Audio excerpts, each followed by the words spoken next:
हमका भी टाइम आएगा, एक बजे डर जाए ना মানুষ খেপে যাবে না তো পিঠের চামড়া তুলে রেখে দেবে, সেদিনের জন্য প্রস্তুত থাকুন। পশ্চিমবঙ্গের তৃণমূল কংগ্রেসের সরকারটাকে তল্পি তল্পা বেঁধে এই পশ্চিমবঙ্গ থেকে বিদায় আমরা নিয়ে নেব। ধানের হাটা হচ্ছে যারা চালের দামটা 30 টাকা থেকে 42 টাকা বাড়িয়ে দিয়েছে, কাঁঠালের আটা হলো যারা দুধের দামটা 43 টাকা থেকে 54 টাকা বাড়িয়ে দিয়েছে, তার বিরুদ্ধে এই লড়াইটা গোটা পশ্চিমবঙ্গের মাটিতে, গোটা ভারতবর্ষের মাটিতে কথা দিচ্ছি আপনাদেরকে।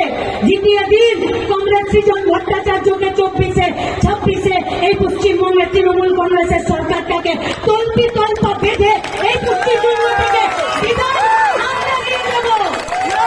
তৈরি থাকুন, রেডি থাকুন। শুধু প্রসারী কাজ করেছে রাজধানীর পার্টি,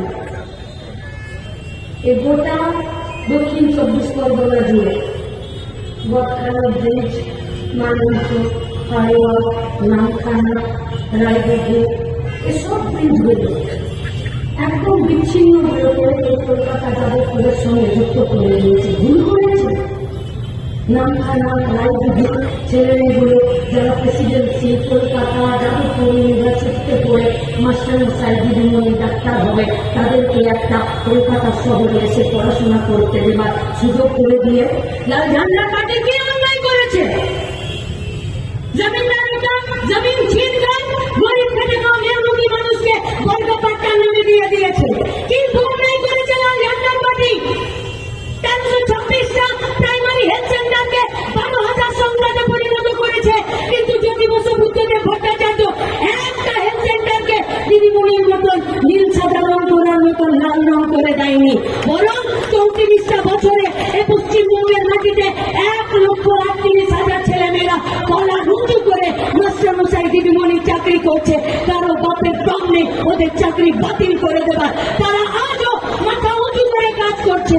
আর কাউকে হিম্মত করার নেই যে পশ্চিমবঙ্গের একজন বহু শিক্ষিকাকে ক্যামেরার সামনে দাঁড়িয়ে নিজের মাথার চুলে তুলে করে নামিয়ে চোখের জলে এই পশ্চিমবঙ্গের সরকারের বিরোধিতা করতে হচ্ছে। কি চাই আমরা? না, আমরা অনুভবের সাথে বেরোপাচার করতে চাই, আমরা চাই না এখানে ফুড সেনের সঙ্গে যুক্ত হয়ে বন্ধ কারখানার জমিতে আবাসন নির্মাণ করে পৌরসভাকে বেআইনি প্ল্যান পাস করিয়ে দিয়ে সেই জমিতে যারা ভ্যালুয়েশন কমিয়ে দিয়ে আর ফ্ল্যাটগুলোকে বিক্রি করে নিজেদের পকেট গরম করছে। আমরা সেই সিন্ডিকেটে নাম লেখাতে চাই না। আমরা চাই না পুকুর বুঝিয়ে দিয়ে, নালা বুঝিয়ে দিয়ে, গাছ কেটে দিয়ে সেখানে অবৈধ নির্মাণ করা। আমরা চাই না যদি প্রিয় বাকুবিরের মতো চাল বিক্রি করে দিয়ে রেশনের, মিড ডে মিলের, হসপিটালের, জেলের চালগুলোকে বিক্রি করে দিয়ে নিজেদের পেট গরম করতে চাই না। আমরা চাই না এই পশ্চিমবঙ্গের পাত্রদের মতো বান্ধবীর ঘরে হাত দিয়ে 2,500 টাকার ফল খেয়ে বান্ধবীর সমেত জেল খেটে চাকরি বিক্রি করতে। আমরা চাই সব পাকে মাথা উঁচু করে বাঁচতে। কি করে বাঁচবো যদি এখানে মাস্টারমশাই দিদিমণির চাকরি মেধার ভিত্তিতে না হয়? কি করে বাঁচবো যদি পশ্চিমবঙ্গে কারখানাগুলো না তৈরি হয়? কি করে বাঁচবো যদি সব পদের সরকার আমার মেধা থেকে, আমার কতটাকে কেনার মতন জায়গাতে নাম নিয়ে যায়? পশ্চিমবঙ্গের বেকার ছেলেমেয়েদেরকে আজকে অসুখ পথে ফেলে দিচ্ছে, তা হল পশ্চিমবঙ্গের তৃণমূল কংগ্রেসের সরকার।